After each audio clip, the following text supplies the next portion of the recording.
Ladies and gentlemen, the President of the United States.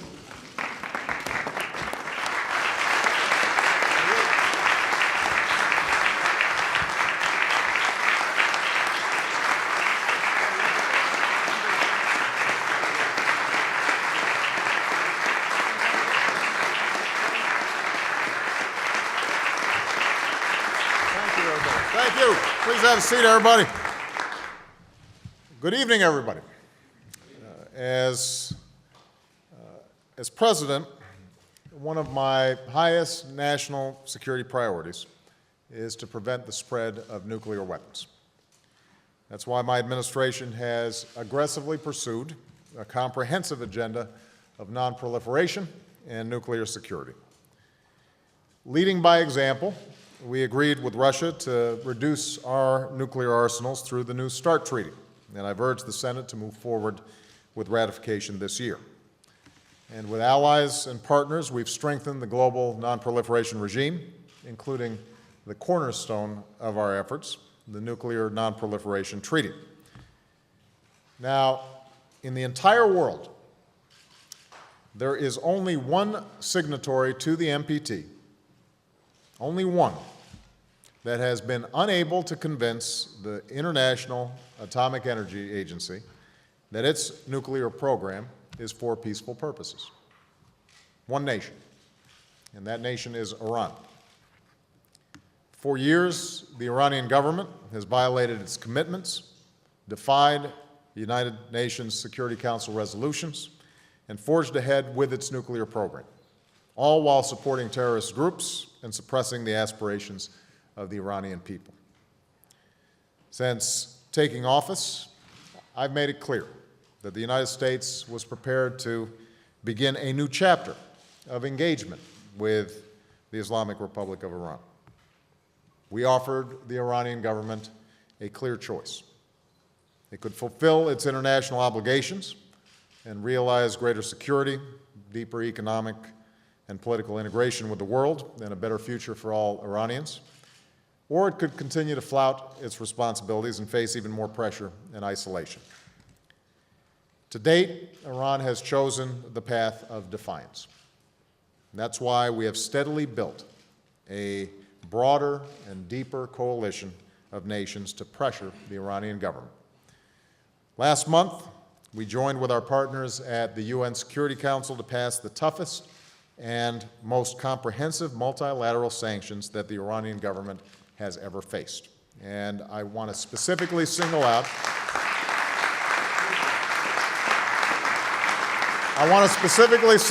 our tireless, and I mean tireless, Ambassador of the United Nations, Susan Rice, for a terrific accomplishment.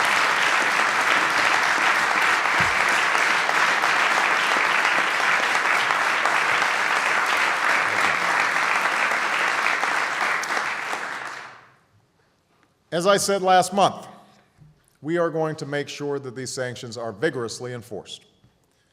At the same time, we'll work with our allies and friends to refine and enforce our own sanctions on Iran. And that's exactly what we've been doing. Here in the United States, thanks to the efforts of my Treasury Secretary, Tim Geithner, and Under Secretary Stuart Levy,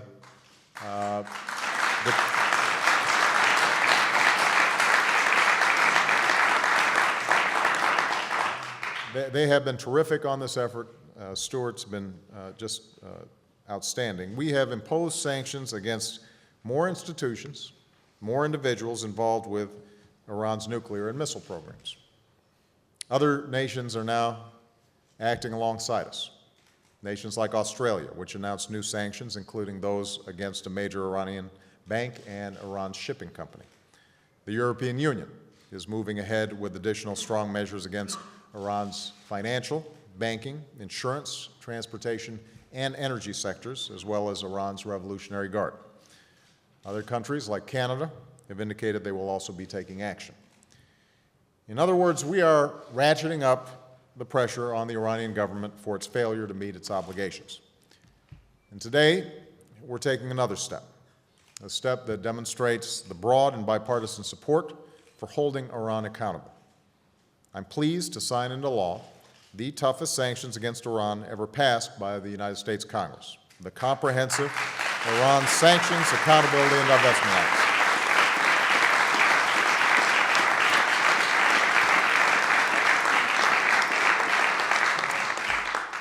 I want to thank all the members of Congress who worked on behalf of this legislation, including another tireless person, but who never seems to break a sweat, the Speaker of the House, Nancy Pelosi.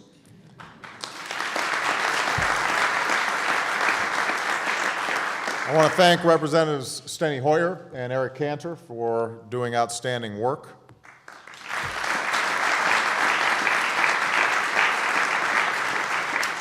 Although they weren't able to join us, I want to acknowledge Senators Harry Reid, John Kyle, and Richard Shelby. And I want to thank those who led the effort to forge a final bill that received overwhelming bipartisan support, Senator Chris Dodd and Representative Howard Berman. Thank you for your good work.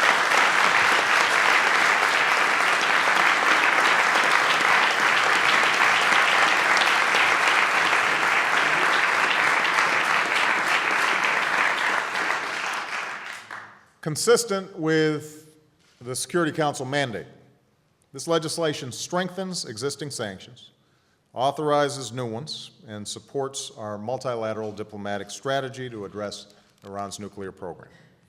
It makes it harder for the Iranian government to purchase refined petroleum and the goods, services, and materials to modernize Iran's oil and natural gas sector. It makes it harder for the Revolutionary Guards and banks that support Iran's nuclear programs and terrorism to engage in international finance. It says to companies seeking procurement contracts with the United States government, if you want to do business with us, you first have to certify that you're not doing prohibited business with Iran. In short, with these sanctions, along with others, we are striking at the heart of the Iranian government's ability to fund and develop its nuclear program. We are showing the Iranian government that its actions have consequences. And if it persists, the pressure will continue to mount and its isolation will continue to deepen. There should be no doubt. The United States and the international community are determined to prevent Iran from acquiring nuclear weapons.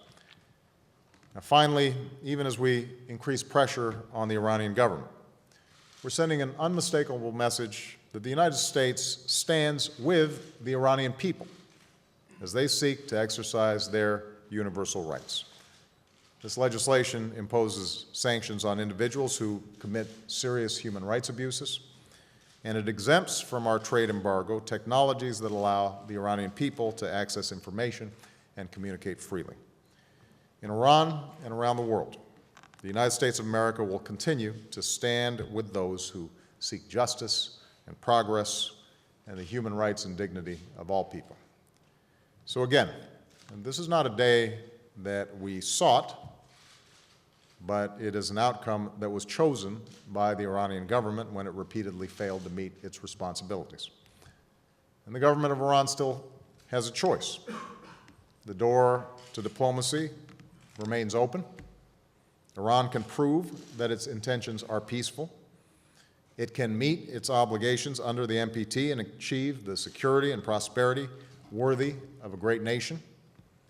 It can have confidence in the Iranian people and allow their rights to flourish. For Iranians are heirs to a remarkable history.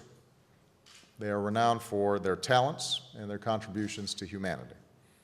Here in the United States, Iranian Americans have thrived.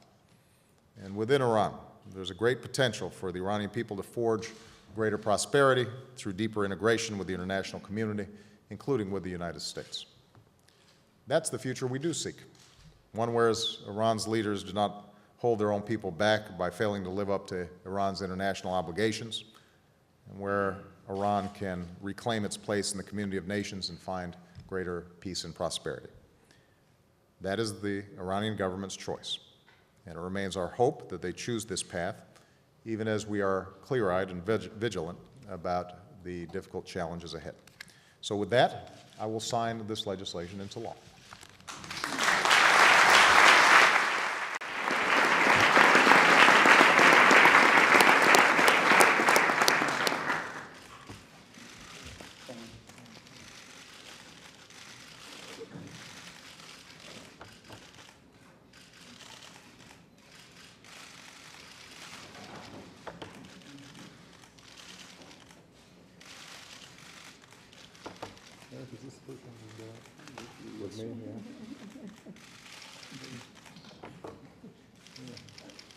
We should make this a habit. I'm all right.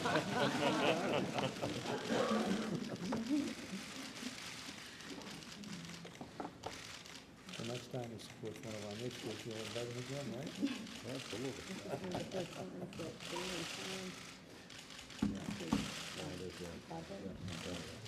All right, everybody. Thank you very much.